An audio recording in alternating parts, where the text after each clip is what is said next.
адамгершілік керек. Адамгершілік деген сөздің өзі сол да. Әлсізден тартып алмау, ұрдамау, бәрін ар сақтау. Санасы оянған 12 жастағы кез келген балаға не нәрсенің жақсы, не нәрсенің жаман екенін сұрасаң айтып береді.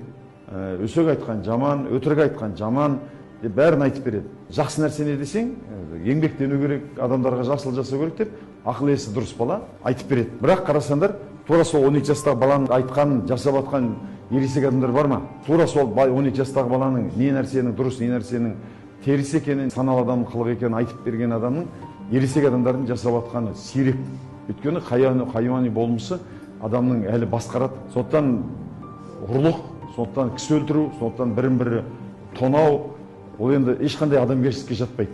Бірақ осыны адамдар істеп жатыр. Неге деген кезде сол хайуани болмыс әлі кете қойған жоқ. Хайуанға қарағанда біз адами тіршіліктерді жасаймыз, ол енді сәбиді тиіспеу, мысалы арыстан келеді, ана арыстанды төбелеседі ұрпақ жалғастыру үшін. Ана еркек арыстанды өлтіріп тастағаннан кейін, оның кішкентай күшіктер не істейді? Өлтіріп тастайды бәрін кішкентай күшіктер не істейді? Жоқ, ол нормально. Кез келген хайуан сөйтіп істейді. Арыстандар, қасқырлар не істейді?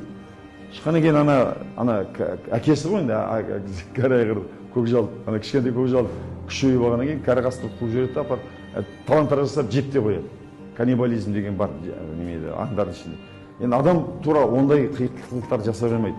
Бірақ енді адам хайуаннан да жаман деңгейі бар, ол жалмауыздық деңгейі. Өйткені ол хайуанның да істемейтін ісі де, бірақ енді хайуан істемейтін нәрсе бірін-бірі мыңдап, миллиондап қыру. Бірінші дүниежүзілік соғыс, екінші дүниежүзілік соғыс, крестовый походтардың бәрі ол хайуан ит істемейді дейді. Бірін-бірі қырса, өлтірсе, бірге-бір шығарды, бірін-бірі өлтіреді, ол сонымен тынышталады.